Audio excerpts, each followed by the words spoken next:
Time now for First Alert Weather with meteorologist Rob Nucatola. All right, let's get started on 24-hour temperature cast. A warm beginning to the day. I think it's going to be a warm ending, too. We're starting off mid-50s, upper 50s, and some 60s. And I see no reason we don't get to the mid-70s, upper 70s, or some 80s. We've gotten up over 80 officially the last 2 afternoons. No reason we can't get there again today. And similar to this morning, we're going to have more of the clouds, more of the fog, more of the moisture. So that likely means more temperatures that start near 60 again tomorrow morning.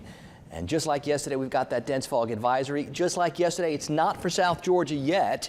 Yesterday morning, it got extended into South Georgia. It certainly can happen today. And even if it doesn't, we can still find some spots in South Georgia where the visibility numbers do drop below 1 mile. So that fog is going to be something we have to put up with probably till 9, 10, even 11 o'clock in some spots. There are some clouds crossing the skies right now. Those camera views are going to show us, especially as we go through the next 2-3 hours, lots of areas where that fog is awfully thick. So be careful for your morning commute. A good day maybe to get going a little extra early, give yourself a little extra time and go a little bit slower out there. Thomasville, we're at 59 degrees. Tallahassee and Valdosta, we're starting off at 60. Got dew points right there too, so the air saturated, a little drizzle and mist on the windshields likely again this morning. Camilla, a little warmer still at 63. Live Oak, the coolest spot at 52. Quincy's at 61. It's 58 degrees in Perry. So we've got a lot of numbers. I'd call this 60-ish, a couple of degrees either side of 60. Now, if we can get a little breeze going, that would make a huge difference in that fog. It's trying out of the west and southwest to at least eliminate some of the fog. You can see in Bainbridge and Mariana, up in Dothan and Blakely, where there is that breeze, visibility numbers are up near 9-10 miles. But for Tallahassee, for Thomasville, for Valdosta, for Perry, for Live Oak, not much breeze. Now we're talking 1/4 mile visibility. So that's one of the things that can really help counteract the fog.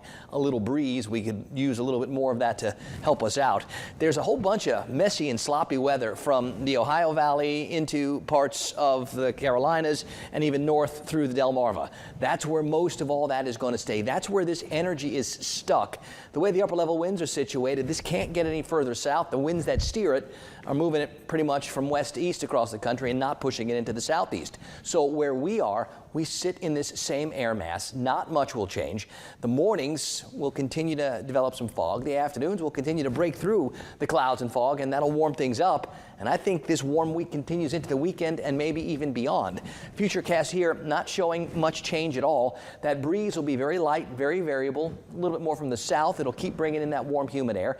And over the next few mornings, I think that's where we're going to find our thickest cloud cover and some of that fog. As we get into the afternoons, all that clears away. It burns away as we start to heat the air. The warmer air can hold more moisture, so it starts to look a little different. But then when the air cools in the evenings and overnights, that air gets more saturated and we get more of that fog. This is going to continue, I think, all the way through the upcoming weekend. I still don't see any real rain chances. Maybe early next week we can change a few things around. The upper level winds become a little bit more favorable to help push a little energy this way. And then maybe then we start talking about something different than what we've been having all week. And by the way, what we've been having all week, I know when the fog gets a little old and it's a little early in the year for things to be so warm, but 80 and 60 is not a bad split any time of the year, and we've had it in early February. That's bonus weather for sure. Winds on the Gulf today, south and southwest 5 to 12, seas 2 feet or less. I think a pretty good day for the boaters. Got to deal with the fog early, 50s and 60s. Sun comes up 7:25. The sun is going to be hard to see for a while, but it'll start to chew away at that fog. I think 80 is about where we're headed this afternoon. We'll call it partly cloudy and warm. Tonight, more mid-50s to around 60. I think we're going to have more patchy fog again tomorrow morning, and this is going to continue. I mean, this has been a lather, rinse, repeat forecast all week, and it's going to stay that way, I think, into the early part of next week. Now, by maybe like Tuesday or Wednesday of next week, it feels like there could be a couple of things changing, and then maybe we can start to adjust the forecast a little bit by the middle of next week. But for the rest of this week and likely the weekend, it's still some get out and play weather.